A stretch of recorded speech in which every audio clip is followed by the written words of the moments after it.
کہ رات جو ہے مخفی کیوں رکھی گئی، تعین کے ساتھ کچھ معلوم نہیں یہ رات کون سی رات ہے، کون سی رات ہے اس کا جواب تو میں بعد میں دوں گا کہ اس میں جو آراء ہیں مختلف، لیکن یہ کہ اس کو کیوں مخفی رکھا گیا اس پر کچھ پیاری باتیں ہیں جو مفسرین نے کہی ہیں۔ پہلی بات تو یہ کہ جتنی عظیم چیزیں ہیں ان سب کو مخفی رکھا گیا۔ قیامت کب آئے گی؟ مخفی ہے، آئے گی یہ یقینی ہے، کب آئے گی یہ تو ان امور میں سے ہے کہ جس کا علم نبی اکرم صلی اللہ علیہ وسلم کو بھی نہیں دیا گیا، جبرائیل کو بھی نہیں دیا گیا۔ چنانچہ حدیث جبرائیل میں واضح طور پر الفاظ موجود ہیں وَمَا الْمَسْئُولُ عَنْهَا بِأَعْلَمَ مِنَ السَّائِلِ، کچھ معلوم نہیں، نہ سائل کو معلوم نہ مسئول کو معلوم قیامت کب آئے گی۔ اب یہ عظیم حقیقت مخفی رکھا گیا اور اس کا خاص طور پر ذکر کیا گیا سورہ طٰہٰ میں، اکاد اخفیھا لتجزی کل نفس بما تسعی۔ اگر تعین کر دیا جاتا تو جو قریب کے زمانے کے لوگ ہوتے وہ تو خوب پھر محنت کرتے آخرت کے لیے، اور ذرا فاٹنے والے ہوتے وہ ذرا تساہل کرتے اس کے بارے میں۔ اس کو رکھا گیا ہے، تلوار لٹکی ہوئی ہے، کسی بھی وقت گر سکتی ہے، یہ جیسے گلوٹین کبھی اگر آپ نے دیکھا ہو جس طریقے سے کہ اس کا چھرا گرتا ہے، کسی بھی وقت گر سکتی ہے، لہٰذا ہر وقت چوکس رہو، چوکنے رہو، جیسے کہ صحابہ کرام کی شان معلوم ہوتی ہے بعض روایات سے کہ ذرا تیز ہوا چلتی تھی تو وہ سمجھتے تھے کہ قیامت آ گئی۔ اس درجے استحضار تھا اعصاب کے اوپر، اس کا اتنا اثر تھا کہ ذرا تیز جھکڑ چلا اور انہوں نے سمجھا قیامت آ گئی۔ تو اس طریقے سے قیامت کو مخفی رکھا گیا۔ اکاد اخفیھا لتجزی کل نفس بما تسعی، نہ آج سے 100 برس پہلے والوں کو معلوم تھا کہ قیامت کب آئے گی، نہ آج والوں کو معلوم ہے، نہ اگر ابھی دنیا کی عمر ہے ابھی 100 برس اور تو قیامت سے ایک دن پہلے بھی شاید یقینی طور پر معلوم نہ ہو سکے کہ کل قیامت آ رہی ہے، تاکہ ہر وقت جو ہے امتحان اتنا ہی شدید رہے، اتنا ہی کڑا امتحان رہے ہر ایک کے لیے، لتجزی کل نفس بما تجزی بما تسعی، تاکہ ہر ذی نفس کو بدلہ ملے اس کی سعی کے مطابق۔ اسی طریقے سے موت کا وقت معلوم نہیں، وما تدری نفس بأی ارض تموت، کہاں موت آئے گی کچھ معلوم نہیں، کہاں موت آئے گی کب موت آئے گی کچھ معلوم نہیں۔ اسی طرح نوٹ کیجئے صلاۃ وسطیٰ، حافظوا علی الصلوات والصلاۃ الوسطیٰ معین نہیں ہے، اس کے لیے آراء اگرچہ ہے، اکثر آراء جمع ہو گئی ہیں صلاۃ العصر کے بارے میں، لیکن تعین سے حتمی طور پر نہیں کہہ سکتے۔ یہ رائے بھی ہے کہ کوئی بھی معین نہیں، تمام نمازیں جو ہیں وہ صلاۃ وسطیٰ کے حکم میں، بہترین نماز کوشش کرو کہ پوری محافظت کرو، صرف نماز کی نہیں بہترین نماز کی، ہر نماز تمہاری بہترین نماز ہونی چاہیے،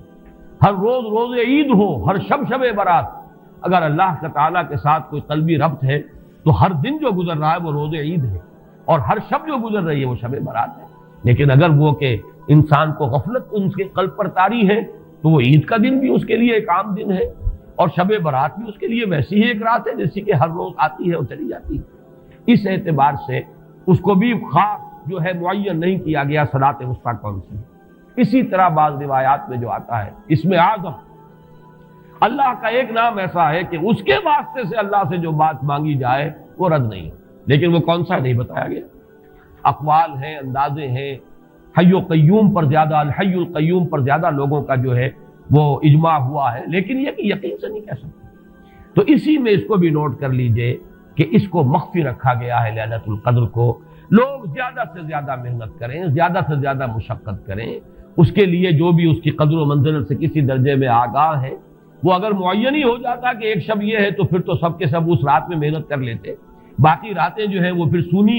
اور ویران گزرتی۔ لیکن یہ کہ مطلوب یہ ہے کہ زیادہ سے زیادہ راتیں آباد ہوں، زیادہ سے زیادہ راتوں میں ذکر ہو، عبادت ہو، دعا ہو، اس لیے اس کو مخفی رکھا گیا، یہ حکمت ہے۔ اس میں بھی ایک عجیب نکتہ ہے جو امام راضی رحمۃ اللہ علیہ نے بیان کیا ہے، اور حوالہ اگرچہ نہیں دیا اس حدیث کا، لیکن ایک روایت کے حوالے سے بات بیان کی ہے کہ اس کے ظاہر نہ کرنے میں بھی اللہ کی ایک شفقت اور رحمت ہے بندوں کے حق میں، اس لیے کہ اس کی قدر جتنی زیادہ ہے اتنی ہی اس کی ناقدری پر سزا ہوگی۔ اگر معلوم ہو کہ یہ شب ہے اور اس کی ناقدری کو انسان کرے تو گویا کہ پھر وہ اتنا ہی زیادہ مورد عقاب اور مورد سزا بن جائے گا۔ اس کے لیے ایک بڑا پیارا واقعہ نقل کیا امام راضی نے کہ حضور صلی اللہ علیہ وسلم حضرت علی رضی اللہ تعالی عنہ ایک روز مسجد میں داخل ہوئے، ساتھ ہی آئے ہیں، دیکھا کہ ایک شخص سو رہا ہے، نماز کا وقت ہو چکا تھا۔ حضور نے حضرت علی سے فرمایا کہ اسے جگا دو، اسے ہوش میں لے آؤ تاکہ یہ وضو کرے، نماز کے لیے تیاری کرے۔ حضرت علی نے امتثال امر کیا، جا کر جگا دیا۔ لیکن پھر ایک سوال کیا حضرت علی کہ حضور آپ تو خود نیکی کے کاموں میں بہت سبقت فرمانے والے ہیں، سباق بالخیر یہ لفظ ہے، سبقت کرنے والے بہت کثرت کے ساتھ، تو آپ نے یہ جو ہے یہ کام خود کیوں نہیں فرمایا اور مجھے کیوں اس کے لیے آپ نے حکم دیا؟ آپ خود بھی اسے جگا سکتے تھے۔ آپ نے فرمایا کہ تم اس کی حکمت کو سمجھ لو، میرے جگانے پر اگر وہ نہ جاگتا اور انکار کر دیتا تو کفر ہو جاتا اس کے حق میں، اور تمہارے جگانے پر اگر کوئی تساہل سے بھی وہ کام لیتا تو وہ کفر نہ ہوتا۔ تو یہ ایک فرق ہے کہ اللہ تعالیٰ کی طرف سے ایک شفقت ہے کہ حضور صلی اللہ علیہ وسلم جگاتے اور کسی درجے میں وہ انکار کر دیتا۔ کبھی ایسا بھی ہوتا آدمی نیند میں ہے اور وہ کہتا جاؤ جاؤ مجھے آرام کرنے دو، تو اگر میرے ساتھ یہ معاملہ ہوتا تو وہ کفر کے درجے کو پہنچ جاتی بات، لیکن اگر تمہارے ساتھ یہ معاملہ ہو بھی جاتا تو اس درجے شدید نہ ہوتا۔ تو گویا کہ حضور نے اس شخص پر شفقت کے اعتبار سے یہ شکل اختیار کی کہ خود نہیں جگایا، بلکہ یہ کہ حضرت علی رضی اللہ تعالیٰ عنہ کو حکم دیا کہ اسے جگا دو۔ تو یہ نقطہ کہ لیلۃ القدر کے اخفاء میں یہ بات بھی ہے کہ اگر اس کو عیاں کر دیا جاتا، معین کر دیا جاتا، تو پھر جو لوگ اس سے غافل رہتے پھر وہ بہت سخت ناقدری کا ارتکاب کرتے اور بڑی سزا کے مستوجب ہو جاتے۔ اب آپ چھٹی بحث ہے کہ وہ رات کون سی ہے۔ اگرچہ ایک رائے شاذ یہ بھی ہے کہ وہ رمضان سے باہر کی رات بھی ہو سکتی ہے، لازم نہیں ہے کہ رمضان ہی کی کوئی شب ہو۔ اس میں چونکہ بعض حضرات نے ایک روایت کی وجہ سے جسے ہم شب برات کہتے ہیں، لیلۃ البرات، یہ شعبان کی 15ویں شب، درمیانی شب، اور اس کے بارے میں ایک روایت موجود ہے حضرت عائشہ صدیقہ رضی اللہ تعالی عنہا کی کہ رات کے وقت ان کی آنکھ کھلی اور وہ باری آپ ہی کے پاس شب باسی کی تھی حضور کی، تو حضور موجود نہیں تھے، تو تشویش ہوئی کہاں گئے۔ تو جب تلاش کی گئی تو معلوم ہوا کہ حضور جنت البقیع قبرستان میں پہنچے ہوئے ہیں اور وہاں آپ ان کے لیے جو بھی وہاں دفن ہے ان کے لیے استغفار فرما رہے ہیں۔ جب پوچھا گیا معاملہ کیا، تو آپ نے فرمایا یہ بڑی عظیم رات ہے اور اس رات میں فوت ہونے والوں کا فیصلہ ہو جاتا ہے، پیدا ہونے والوں کا فیصلہ ہو جاتا ہے۔ تو اب وہ بھی ایک لیلہ مبارکہ، اسی وجہ سے بعض لوگوں نے وہ جو سورہ دخان کی ابتدائی آیات ہے انا انزلناہ فی لیلۃ مبارکۃ، اس کو محمول کیا ہے اسی رات پر کہ جس کو ہم شب برات کہتے ہیں اپنی عام اصطلاح میں، لیلۃ البرات اسے عربی میں کہا جاتا ہے۔ برات کے معنی کسی کا چھٹکارا پا لینا۔ یہ شب برات جو ہے وہ برات شادی والی برات نہیں ہے، بلکہ یہ برات کا لفظ ہے عربی زبان کا، جو ہمارے ہاں وہ غلط العام میں برات شب برات بن گیا ہے۔ برات، برات من اللہ ورسولہ، جو سورہ برات کا پہلا لفظ ہے کہ چھٹکارا پانا، کہ وہ رات بھی ایسی ہے کہ اس میں انسان استغفار کرے اور اللہ تعالیٰ سے اپنے گناہوں کی معافی مانگے تو اپنے آپ کو جہنم سے چھٹکارا دلا سکتا ہے، وہ شب برات ہے۔ اس اعتبار سے کچھ لوگوں نے گمان کیا کہ شاید لیلۃ القدر اور لیلہ مبارکہ اس حدیث کی روح سے وہی شب ہے، وہ ظاہر بات ہے کہ خارج از رمضان مبارک ہے، اور یہ کہ اس کے علاوہ بھی بعض آراء ہیں، لیکن یہ آراء جو ہے شاذ کے درجے میں۔ میں یہ کہہ سکتا ہوں کہ تقریباً اجماع ہے اس پر کہ یہ رات رمضان مبارک ہی کی ایک رات ہے۔ اس کی دلیل ایک تو یہ کہ القرآن یفسر بعضہ بعضا کے اصول کے مطابق قرآن مجید کے اندر سورہ بقرہ میں یہ واضح کر دیا گیا شہر رمضان الذی انزل فیہ القرآن، رمضان مبارک کا مہینہ وہ ہے کہ جس میں قرآن نازل کیا گیا، اور یہاں فرمایا انا انزلناہ فی لیلۃ القدر، ہم نے اس کو اتارا ہے لیلۃ القدر میں۔ ان دونوں کو جوڑیے تو اس کا ایک لا محالہ جو ایک انیویٹیبل رزلٹ نکلتا ہے وہ یہی ہے کہ یہ لیلۃ القدر رمضان مبارک میں۔ دوسری اس کی تائید ہوتی ہے وہ مشہور حدیث جس کو الحمدللہ کہ ہم نے بہت عام کیا ہے، رمضان مبارک کی آمد سے قبل کوشش ہوتی ہے ہر سال جو ہے اس کی یاد دہانی کرا دی جائے۔ ایک طویل خطبہ جو حضور نے دیا تھا، خطبنا رسول اللہ صلی اللہ علیہ وسلم فی آخر یوم من شعبان، یہ حضرت سلمان فارسی رضی اللہ تعالیٰ عنہ سے مروی ہے کہ حضور نے شعبان کے آخری دن ہمیں خطبہ ارشاد فرمایا، یا ایھا الناس قد اظلکم شہر عظیم شہر مبارک شہر فیہ لیلۃ خیر من الف شہر، لوگوں آگاہ ہو جاؤ، تم پر ایک بہت مبارک مہینے نے، بڑی عظمت والے مہینے نے سایہ کر دیا ہے، سایہ فگن ہو گیا ہے تم پر ایک مہینہ جو بڑی عظمت والا ہے، شہر عظیم جو بڑی برکت والا ہے، شہر مبارک۔ اور تیسرا جملہ اس میں یہی ہے شہر فیہ لیلۃ خیر من الف شہر، وہ مہینہ کہ جس میں ایک رات وہ بھی ہے کہ جو 1000 مہینوں سے افضل ہے۔ ان دونوں چیزوں کے حوالے سے تقریباً دلائل بھی موجود ہیں، اور ویسے یہ کہ جیسا کہ میں عرض کر چکا ہوں اجماع ہے کہ یہ رمضان مبارک ہی کی ایک شب ہے، لیکن رمضان مبارک کی کون سی شب ہے؟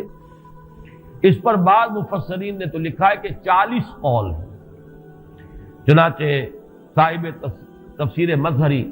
قاضی ثناء اللہ پانی پتی نے، میں نے وہ تفصیل تو نہیں پڑھی، کہ 40 قول نقل کیے، لیکن امام راضی نے جو 9 قول نقل کیے ہیں وہ میں تیزی کے ساتھ آپ کو سنا دیتا ہوں۔ ابن رزین رحمہ اللہ کا قول یہ ہے کہ رمضان کی پہلی شب ہے۔ حضرت حسن بصری رحمت اللہ علیہ، یہ ہے تابعین میں سے، اس لیے میں رضی اللہ عنہ نہیں کہہ رہا، رحمت اللہ علیہ، حضرت حسن بصری رحمت اللہ علیہ کی رائے ہے کہ یہ 17ویں شب ہے، یعنی وہ شب کہ پھر جس کے اگلے دن جو ہے وہ غزوہ بدر ہوا ہے، یوم الفرقان۔ حضرت انس رضی اللہ تعالی عنہ مرفوعاً روایت کرتے ہیں کہ یہ 19ویں شب ہے۔ محمد بن اسحاق جو بہت بڑے سیرت نگار ہیں حضور کے، ان کا قول ہے کہ یہ 21ویں شب ہے۔ حضرت عبداللہ ابن عباس رضی اللہ تعالی عنہما سے قول جو ہے مروی ہے کہ یہ 23ویں شب ہے۔ حضرت عبداللہ ابن مسعود رضی اللہ تعالی عنہ سے مروی ہے کہ یہ 24ویں شب ہے، اور اس کو میں ذرا اہمیت دیتا ہوں اس لیے کہ 24ویں شب جو ہے سورہ علق کی ابتدائی آیات کے نزول کے ضمن میں کچھ حساب کتاب کے جوڑنے سے 24ویں اور 25ویں شب کا بھی معاملہ جڑتا ہے، جو کہ میں نے آپ کو سورہ علق کے درس کے دوران بتایا تھا۔ اس کے بعد حضرت ابو ذر غفاری رضی اللہ تعالیٰ عنہ کا قول ہے کہ یہ 25ویں شب ہے۔ اس کے بعد حضرت ابی ابن کعب رضی اللہ تعالیٰ عنہ کا قول ہے، یہ وہ ہے جن کو کہ حضور نے خود فرمایا کہ اقرأہم ابی ابن کعب، قرآن مجید کے سب سے بڑے قاری حضرت ابی ابن کعب ہیں رضی اللہ تعالیٰ عنہ، اور ان کے بھی سینے پر آپ نے تھپکی دی تھی کہ ایک سوال کیا آپ نے کہ سب سے عظیم سورت کون سی ہے، اور جب انہوں نے صحیح جواب دے دیا سورہ فاتحہ، تو پھر یہ کہ اس پر حضور نے تھپکی دی کہ تمہیں اللہ تعالیٰ نے بہت صحیح مناسبت عطا کی ہے علم کے ساتھ۔ ان کی اور صحابہ میں سے بہت سے لوگوں کی رائے، یہاں تک کہ یہ کہا جا سکتا ہے کہ بقیہ اقوال جو ہیں وہ شاذ کے درجے میں ہیں، اور یہ گویا کہ اگر اجماع نہ کہا جائے تو بہت حد تک اتفاق کے درجے میں ہے کہ یہ 27ویں شب ہے۔ اور اس 27ویں شب کے ضمن میں حضرت عبداللہ ابن عباس سے ایک روایت میں پہلے آپ کو بتا چکا ہوں کہ 23ویں شب، لیکن 27ویں شب کے ضمن میں جو مختلف روایات حضرت عبداللہ ابن عباس رضی اللہ تعالی عنہما سے مروی ہیں، ان میں بھی کچھ لطیف نکات ہیں، وہ میں بعد میں بیان کروں گا۔ اس کے بعد ایک شاذ قول اور بھی ہے کہ یہ 29ویں شب ہے۔ تو یہ گویا کہ 9 ہے اقوال، جن میں سے بعض جلیل القدر صحابہ کے ہیں، عبداللہ ابن مسعود، ابو ذر غفاری، ابن عباس، ابی ابن کعب، لیکن یہ ہے کہ سب سے زیادہ جو اتفاق اگر اجماع نہ کہا جائے تو 27ویں شب پر ہے۔ اس 27ویں شب کے بارے میں حضرت عبداللہ ابن عباس نے 3 نکتے بیان کیے۔ ایک نکتہ تو یہ ہے کہ یہ پوری سورہ مبارکہ جو ہے سورۃ القدر، اس میں 30 الفاظ ہیں، اور ان 30 الفاظ میں سے 27واں لفظ ہے ہیا حتی مطلع الفجر، یہ 27واں ہے۔ اس کے اعتبار سے گویا کہ انہوں نے ایک ربط قائم کیا ہے کہ یہ 27ویں شب ہے۔ ایک بات انہوں نے یہ کہی ہے کہ اللہ تعالیٰ کو وطر محبوب ہے، اللہ وطر و یحب الوطر، اللہ خود بھی اکیلا ہے اور وطر کو پسند کرتا ہے۔ پھر یہ کہ وطر جو ہے اب رمضان مبارک کے اندر اگر وہ وطر شمار کیے جائیں گے تو 14-15 وطر بن جائیں گے، لیکن اس میں چونکہ آخری عشرے کے بارے میں بہت سی روایات جو ہیں ان کا تقریباً اجماع ہو جاتا ہے کہ آخری عشرے میں، تو آخری عشرے میں بھی 5 وطر آئیں گے، 21ویں، 23ویں، 25ویں، 27ویں، 29ویں۔ لیکن حضرت عبداللہ ابن عباس کہتے ہیں کہ 7 کا حصہ اللہ تعالیٰ کو بہت پسند ہے، اور بہت سی چیزیں جو ہیں عالم تکوینی میں بھی اور عالم تشریعی میں بھی بہت سی چیزیں وہ ہیں کہ جو 7 کے حصے کے ساتھ وابستہ ہیں۔ 7 آسمان ہیں، 7 زمینیں ہیں، ہفتے کے 7 دن ہیں، طواف کے 7 شوط ہیں، سعی بین صفا والمروہ وہ بھی 7 مرتبہ ہے، ادھر سے ادھر، ادھر سے ادھر 7۔ اسی طریقے سے سجدے کے اعضاء بھی 7 ہیں، تو اس سے انہوں نے پہلے وطر اور وطر کے بعد 7 کا حصہ، رمضان کے آخری عشرے کی وطر راتیں اور ان میں 7ویں رات یعنی 27ویں شب، وہ اپنے اس حساب کتاب سے بھی. اور جب انہوں نے یہ بات بیان کی تو حضرت عمر رضی اللہ تعالی عنہ نے ان کی تحسین کی تھی. آخری بات اور بھی کہی گئی ہے کہ لیلۃ القدر جو ہے اس کے اندر حروف کو اگر شمار کیا جائے تو 9 بنتے ہیں، اور یہ لیلۃ القدر اس سورہ مبارکہ میں 3 مرتبہ آیا ہے. انا انزلناہ فی لیلۃ القدر وما ادراک ما لیلۃ القدر لیلۃ القدر خیر من الف شہر. اس اعتبار سے بھی 3 کو ضرب دی جائے 9 سے تو وہ بھی 27 کا عدد بنتا ہے.